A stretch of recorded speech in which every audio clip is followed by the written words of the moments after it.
Hi guys, and welcome to another episode of Hot Air. First and foremost, thank you for joining us once again. Thank you for your support and the comments and the likes for the last episode we put out, which was the Venom one. I think it was really well received. Had a lot of personal messages saying it was great. A lot of the comments said that you like the content that we've done so far, so thank you for that. We're trying. Yeah, very trying. So what have we got planned for you today? We're going to look at something very special today. We did Venom in the last one, and today we're going to do Ripley Rifles. Now, Ripley Rifles are, of course, a custom-built rifle to your specifications. You put your order through with Steve and Russ. But we can't talk about Ripley really without talking about Joe Wilkins first, who was Steve Wilkins' dad. Steve being one of the owners the owner of Ripley Rifles, and one of the PCP, or probably the first PCP rifle that was created, if you will. Is this wonderful looking thing? The Predator. Yeah, so this is a Joe Wilkins Predator. They only made 20 of these rifles. They only made 3 of the anodised ones. I believe they only did 1 with the blue finish, which is this one, which I believe is the one in the. They think this is website. Yeah. So we spoke to Steve and Russ, didn't we? And they believe this is the one that belonged to Joe. Sorry.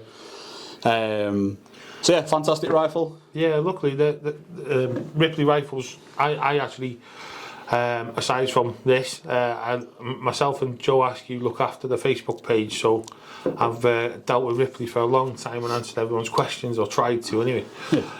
So yeah, you got a great relationship with them, haven't you? And that shows which has helped to do this show, which is why we got some of the rarest Ripleys going. So yeah, obviously this. It isn't actually a Ripley, it's a Predator, like Grill said, and the name Predator, although Joe built it, we found out last week from Russ at the shop that there was 3 of them sat around the desk, I believe Steve, Joe and Sue, and they were smashing names out there and came up with a Predator name. Well, the thing that's funny is that up until that point, Joe was calling this gun his pump gun. That was all he wanted it to be known as, was just a pump gun. We'll talk a little bit about that in a second, but yeah, it's interesting, isn't it? They didn't really have a name; it was just pump gun. Yeah, it came from the need really for the person who owned Daystate in the beginning coming to him and saying, "We need a tranquilizer gun." That's where it actually formed from. He went over to Joe and said, with Joe having a pneumatics background. Went to Joe and said, "Hey guys, can you build me something that can tranquilise the animals without having to kill them in front of people, that kind of thing, and do it at distance?" So that's what first happened, the tranquiliser gun, and then from that they thought, hey, let's do this on rifles. We all had that 77, the Venoms last week, Springers. We all love them. I still love them. I still shoot them. So. But PCP's kind of changed the whole air rifle game. But it was more complex, but it also simplified it, didn't it? There was no need to break your barrel or side lever or whatever it was that you had in your Springer. Absolutely, yeah. And I think that without Joe doing what he did with this rifle, the pump gun or the Predator, whichever you want to know it as, a lot of the newer stuff that you see today probably wouldn't be about. No. And I think, as Gareth rightly said, I think because of Joe's background with pneumatics and his understanding of pressures and what bars to fill to and the materials that he was using on a day in, day out with hydraulic hoses, obviously a very, very clever guy, and he came up with this wonderful thing, and this one's been a little bit modified, this one, recently. They put a regulator in, didn't they? They've had to put a reg in, so a lot of these were also, back in the day, knock open valves and just 60, 70 foot-pound, so before the 12 foot-pound regulations came in, so... And I bet it'd be fun at that. Yes. I bet it would be a laugh. I think that'd be more your kind of gun, that. Yeah. He is thinking of ordering one of them, by the way. Yeah, I'd love one. I think that. Well, yeah. So we mentioned, guys, that we'd talk a little bit about Joe and about his gun. About his rifle, and about kind of where it came from and like the beginning. I love the story about him sat around the kitchen table, like picking out names of a hat and saying, "We'll shortlist that one. We'll shortlist this one." Now, last week when we did a walk around video for the shop, we actually took a video of this rifle actually being used. You actually shot it, didn't you, Gareth? I did. It just because it's so different from anything else on the market. I mean, this what looks like a hamster. Everyone knows a hamster. This is the cocking lever basically. This is a slide that acts as a pump action and loads the next pellet. The back of the gun twists here. This is a brass part that twists open. Yep. A spring shoots out with a pellet holder basically, and you feed the pellets down like you did on the old Logan. Yeah.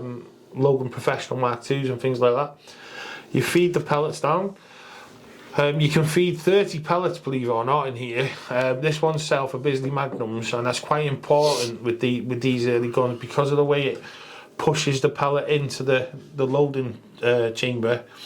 They have to be set up specific for the pellets. They can do that at Ripley, but this one, unfortunately, Bisley Magnums might get that changed a little bit for something like Diablos, or they're similar enough anyway. But so we load them through there, and then it's literally pump and go, isn't it? Yeah. I know there might be some people watching this that maybe don't really understand what that means. I suppose in its rawest sense, it's a very, very early magazine system, isn't it? Yeah. It's basically a spring with two metal collars, if you like, and you literally push your pellets through. Now, I think, how many pellets did they say? 30. But So they it's said 30, but yeah. it works best at around 20. So obviously it is a spring pushing on the back of this row of pellets. So the harder that spring pushes, means that it's tougher to push them into the chamber with the collar of the one pellet fitting into the collar and the next. So what we'll do, guys, is we'll drop in a video of Gareth firing his rifle now. So yeah, as you can see, a fantastic rifle, and I fired it myself. Gareth's obviously done the video fire, and it's probably the best fun, or the most fun air rifle I've ever fired. I think it's fantastic. For those of you that have fired shotguns, it's exactly the same as a pump action shotgun. It's you rack it, you fire it, you rack it, you fire it. The accuracy, the feeling of it when you shoot it, it's fantastic. It's a really comfy rifle. I'm a left-handed shooter. This is obviously a right-handed stock, but it was comfy even firing it left-handed. It's fantastic. The craftsmanship and the finish is perfect. It's wonderful. Nice stock. Yeah, I think that's a custom stock. It looks like CS500, I think, or early CS500. So that'll be probably hand checkered. I think it's going to be feel how sharp it is. Yeah, hand checkered rather than the newer ones that are all laser checkered. Yeah. Not that I've got anything against the new ones, I just prefer the old ones. Yeah. So, but yeah, that's a CS500, I think. So yeah. You can still get the Ripleys in that today. You can order Ripleys, as you guys all probably know. The guys don't build the stocks anymore. They did do a few early ones, but they don't build the stocks. They give you the action. Yeah. And all the prices on the website are getting updated at the moment. Joe's on that. Joe, update them, please. There's going to be some new prices there. I was speaking to Russ the other day. And I know they have got a bit of a waiting list for anyone who's after any. Yeah.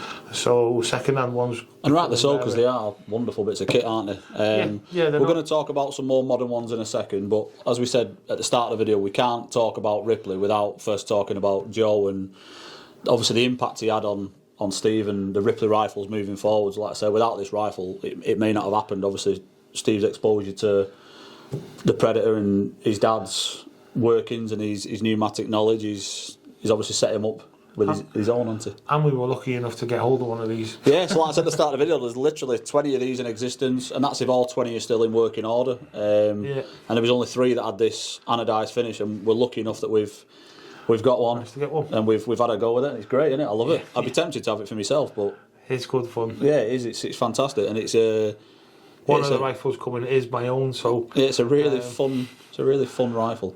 Yeah, definitely. Move on to the next one. Yeah. Do you want to put that one away? I'll grab Get that that one. away. Right. There's a lot of money passing across this desk today. It's scary. We'll try our hardest not to chip anything. Yeah. He says, wincing as he puts one down. This is just stunning. Yeah, so this one, guys, is a really, really nice example again. They're all nice examples, but I'm going to be courteous when I say nice examples. This one isn't a shop rifle. It's not mine or Gareth's rifle. Sorry, I've set the microphone.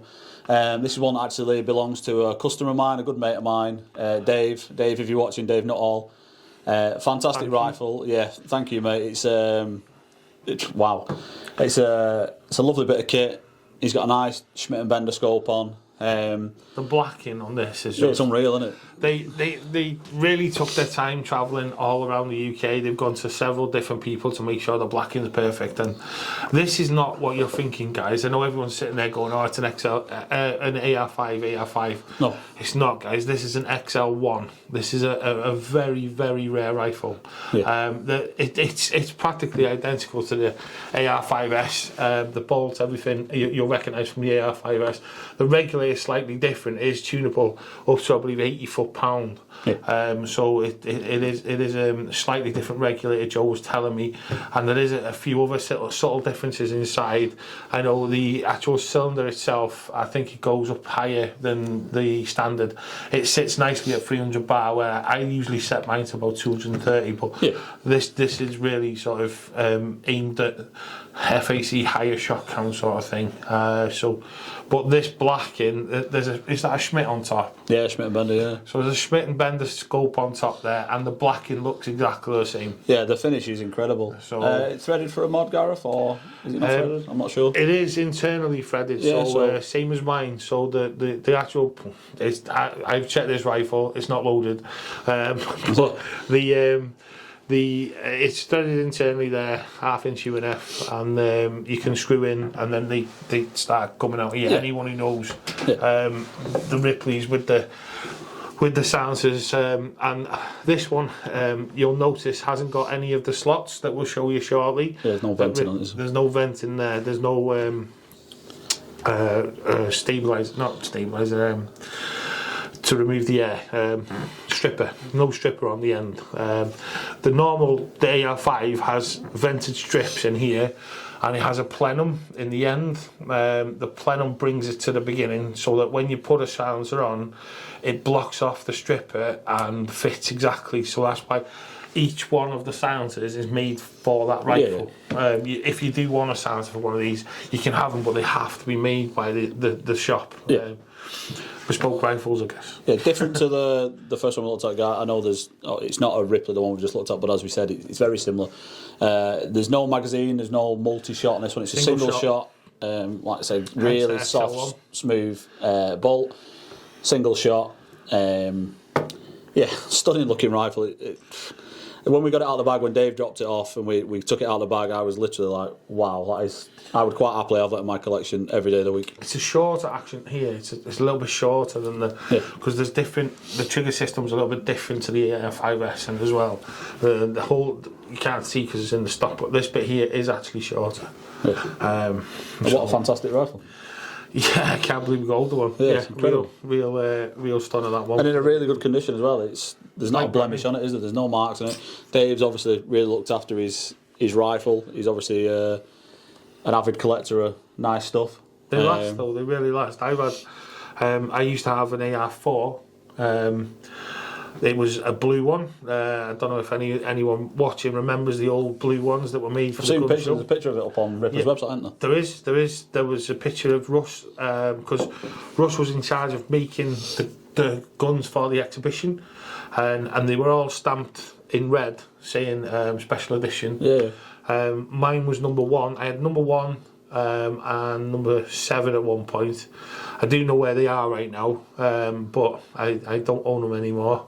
The number 1's in a big Warren Edwards stock. It's got a big black and white, like the Daystate Timberwolf. Yeah. Real big sort of laminate stock. It's signed right now, but with the blue on top, it just looks amazing. Yeah, the blue anodizing into the blue anodizing. It's like a really light blue, isn't it? It's lovely. It's fantastic. And again, it's like brand new. These guns, they tend to last. I think one thing about the Ripleys,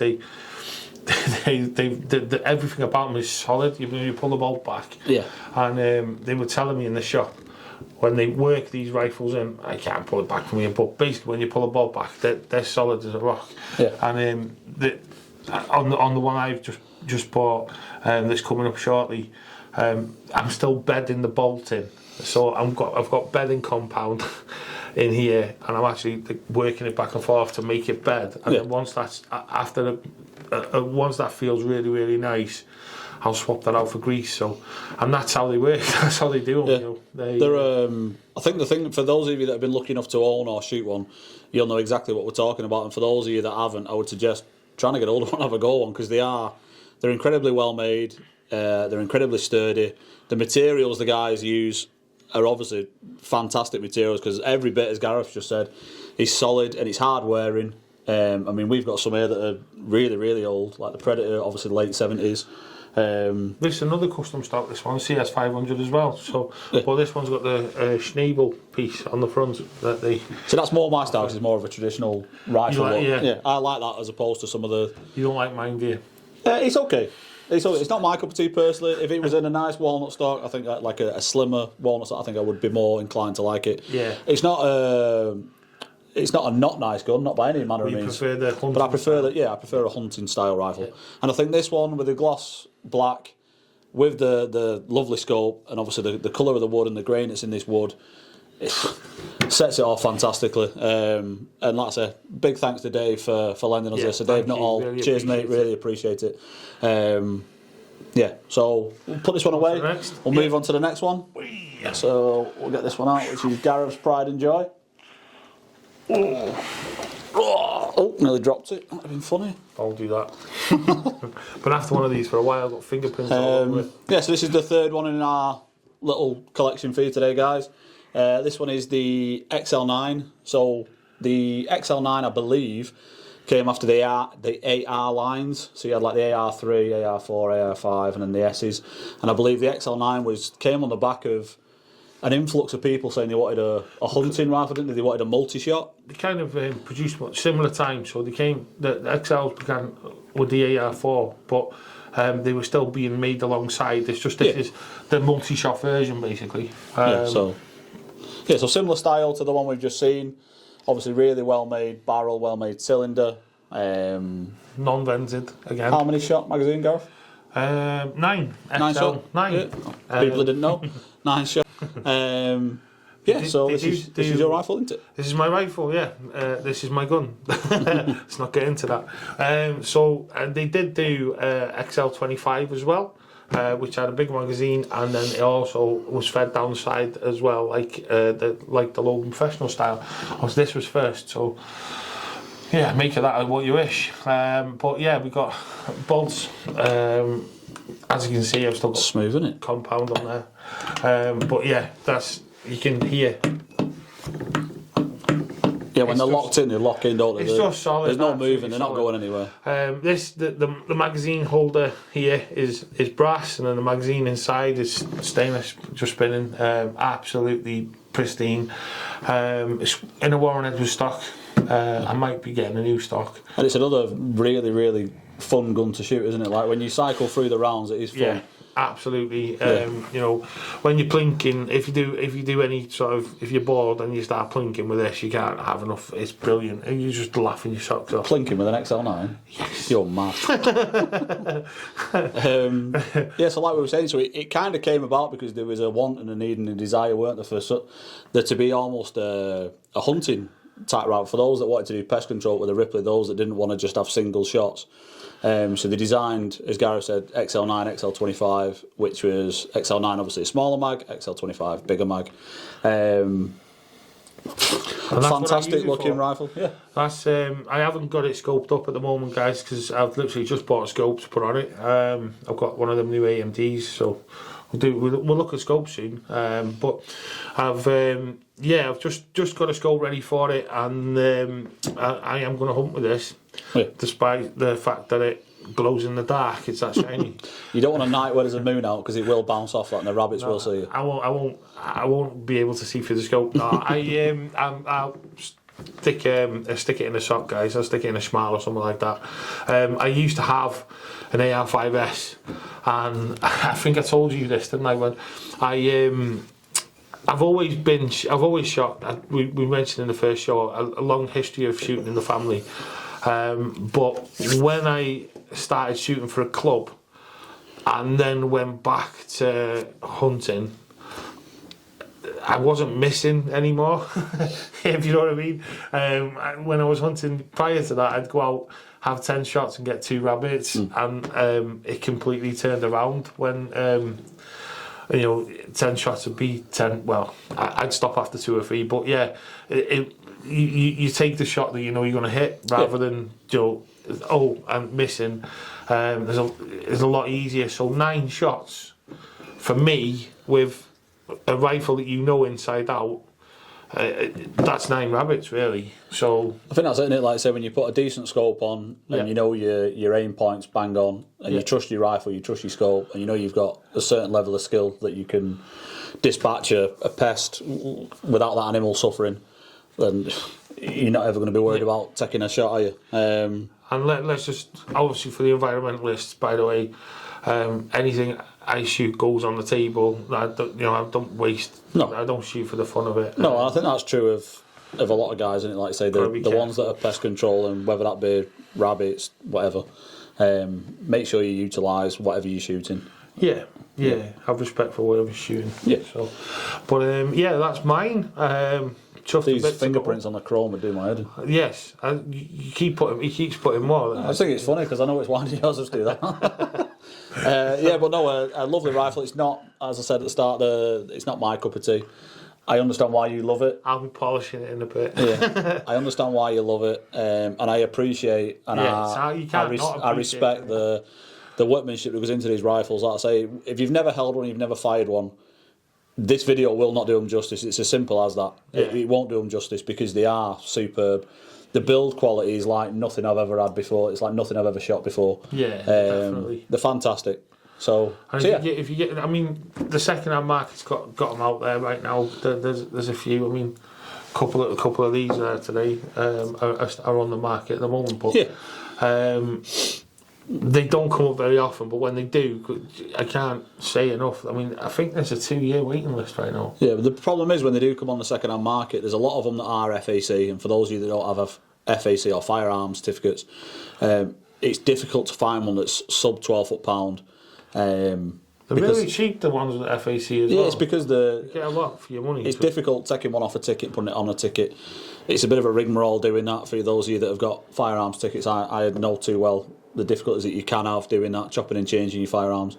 But when they do come up, the sub 12 ones, they're never ever up for very long. I mean, I'm not gonna plug any of the ones that we've got for the shop because I don't need to. They'll sell themselves. But like I said, whenever they're in the second-hand market, they go ridiculously quick. Yeah. But I can't. We're not going to say things are good on this show. That's one thing. No.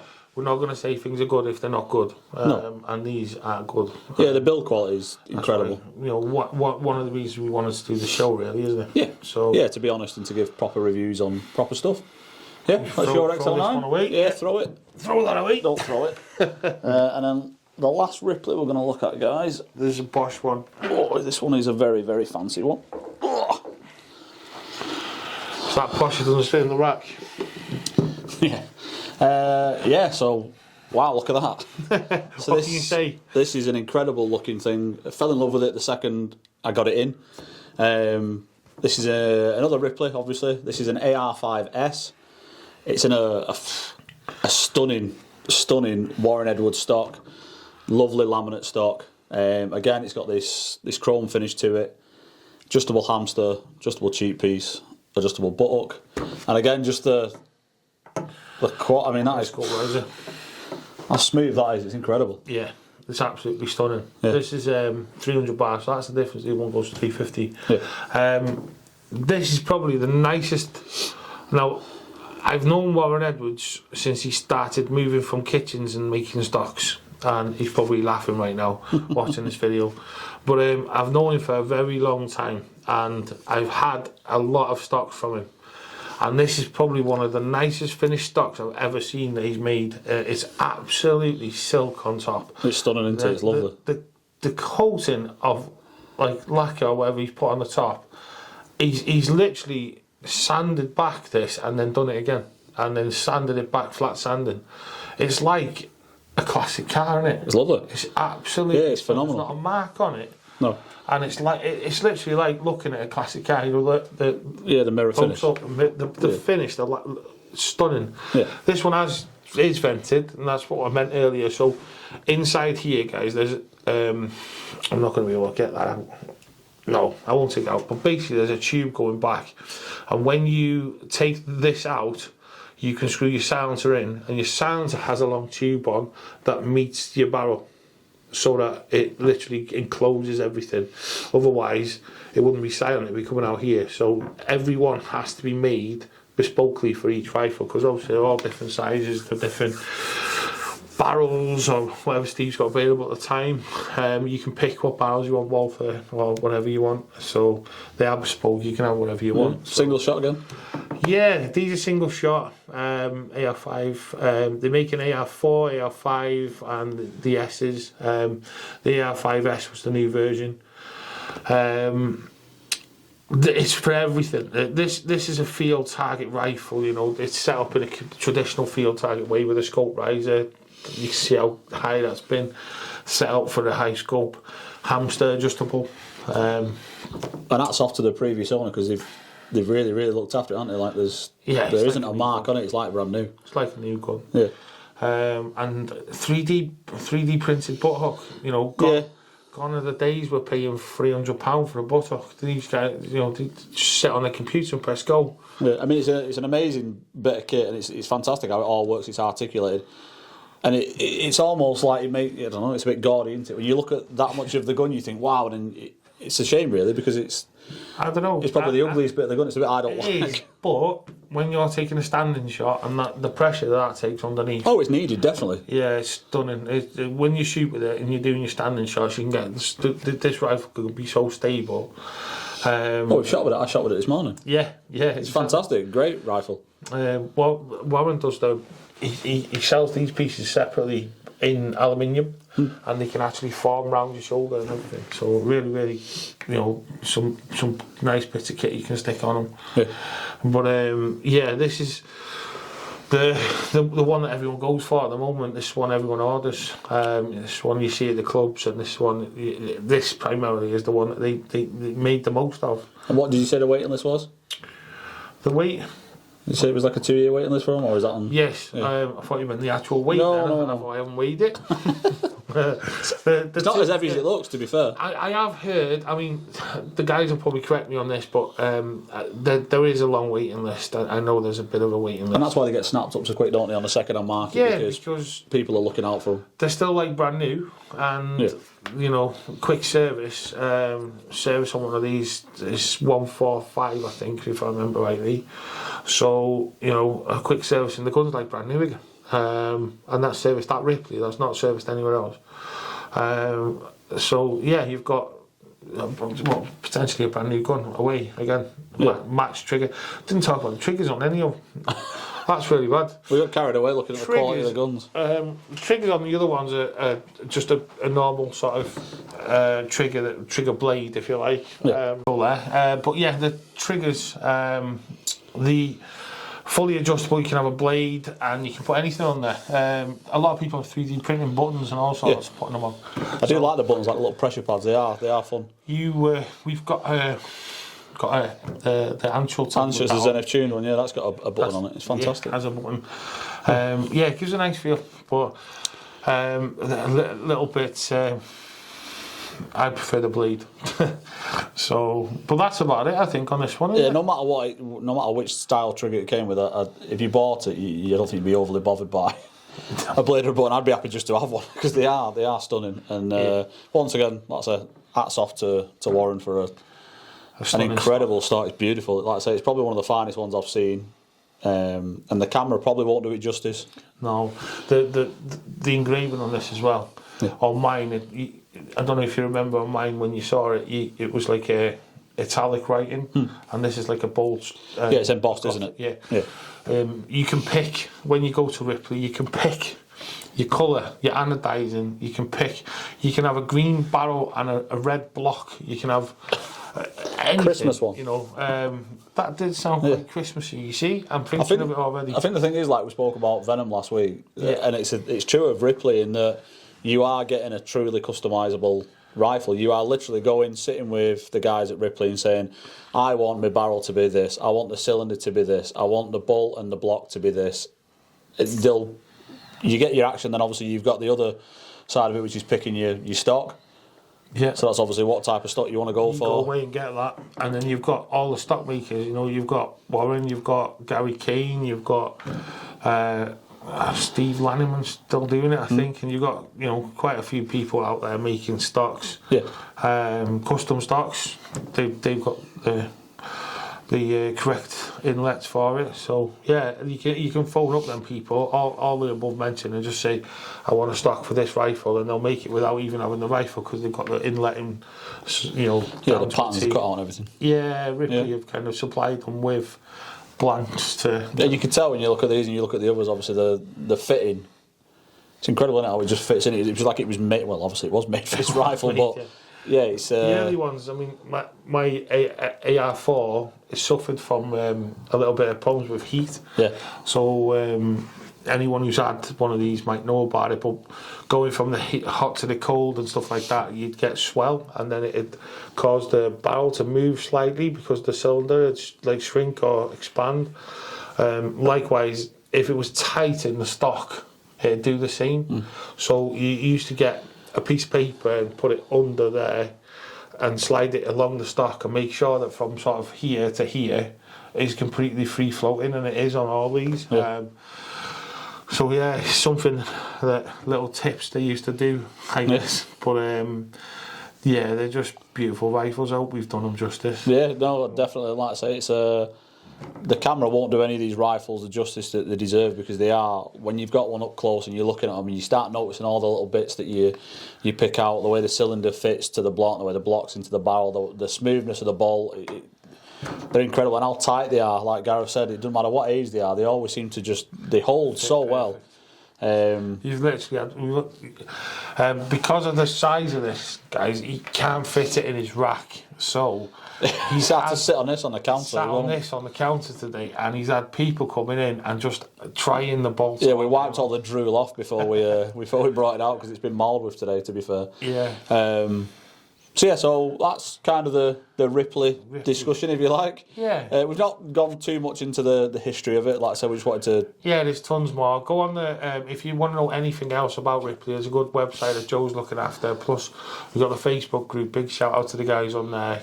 We'll be posting this up there later, probably as well. So. And it's just worth mentioning, on the Ripley website there is a concise history from, as I said before, Joe Wilkins with the Predator, right the way down to current day. There's loads of pictures on there. There's loads of timeline stuff and information about them. And as we said before, if you want one making, speak to the guys over there. They'll look after you. There is a wait, but like I say, you get what you wait for. I'll tell them you've seen it on. Yeah, mention it. Not that you'll get any discount, but mention it anyway. So that's kind of the Ripley stuff. That's the Ripley stuff. Now we've got something else now. Yeah, so do you want to put this away? Just before we finish today, guys, we mentioned in the first episode that we was going to do a giveaway raffle type thing, and we said we was going to take a standard gun, and we was going to, don't be dropping that. we was going to take a standard rifle, and we was going to take it to these guys that are in the sheds, that are in the genius layers, if you will. Yeah. And we was going to let them go loose on it and say, right, do whatever you want to do to it. Let's knock it out of the park. Let's look after the guys that subscribe. Sheds of knowledge. Sheds of knowledge, yeah.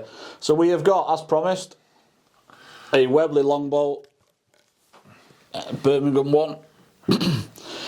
And to be fair to the gun, it is already in really good nick. It's a shame to send it away to get done, but we promised, we've committed to doing it.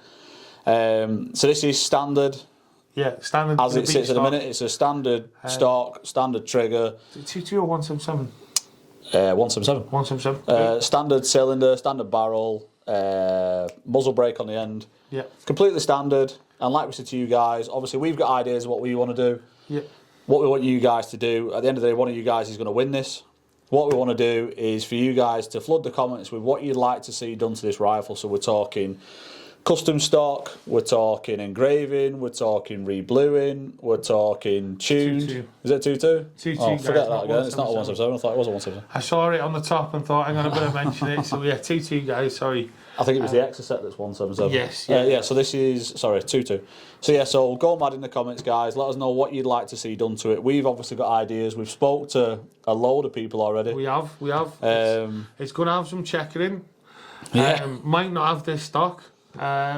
It's going to go around the houses. I don't think we'll have this stock. I think we are going to get something special done. Yeah, because Craig said to me he didn't want... That was a tip, by the way. That was a little hint of who's doing Not the very checkering. subtle one. Not subtle at all. He doesn't like beach. No. So it's much harder to checker this beach. So it's like rock, isn't it? So he doesn't really like the idea of that. And he can do some really nice stuff with walnut. So so that was a big cliffhanger drop there. But yeah, we're going everywhere. We're literally going all around the UK to get this. Yeah, and we're going to try and document as much as we can. Some of these, as Gareth said, I think in the last episode, we both work full time. Obviously, I'm in the shop, and Gareth's got his role that he does in his job. And so obviously, getting out to these places Monday to Friday is going to be difficult. So it means that we have to sacrifice weekend time. But we will try and keep a diary, like a video diary, of where it's going to and what it's have done to it, and then obviously each time it moves to the next genius in their sheds, if you will, we can update you guys as we put the final episode together and document it and say where it is and what it's having. Yeah, and that's, I think, it's going to be an ongoing thing throughout hot air. And then when we finish this one and it goes to one of you guys, we'll probably do another. So it might be a bit of a ongoing thing. This is just a little bit more custom. It's not just saying, hey guys, have a Webley longbow. It's going to be a really bespoke one. We're going to maybe get hot air put on it or something like that. Yeah, we'll do something. We'll look at something. It'll be bespoke anyway. It'll be a nice piece of work when it's finished. Yeah. So like we said, guys, please bombard the comments. Tell us what you want to see. Which of these people, these geniuses that you'd like to see their work done? Maybe a Warren Edwards stock, maybe a Gary Kane stock, maybe ISP. There's all sorts, and there's loads and loads of stuff we could do to it. Looks like ISP blacking already. Yeah. So please let us know what you'd like to see, and then, like I said, the person that wins the rifle at the end when it's done, will have a truly one-off piece. Yeah, and I think it'll be great, and then maybe we can get that person onto the show and we'll have a bit of an interview with that person. And pass it over. Hopefully. That's it for today, I think. Yeah, definitely. Thanks for the long. I know it's been quite a long one, this, but I think it was important because there's some money's worth there. Yeah. And also the history that's behind another fantastic company that builds these fantastic rifles. 100%. Yeah, the guys at Ripley are real. They're watching the show. They might be doing a little video for us, but Russ and Steve are no good with camera phones. Their hands are like giants and they can't press the buttons that well, and they're both going to murder me for saying that, but they do. So hopefully we might get something, but I'm not sure what.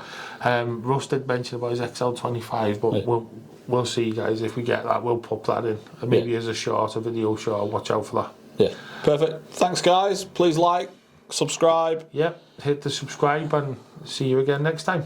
See you, guys.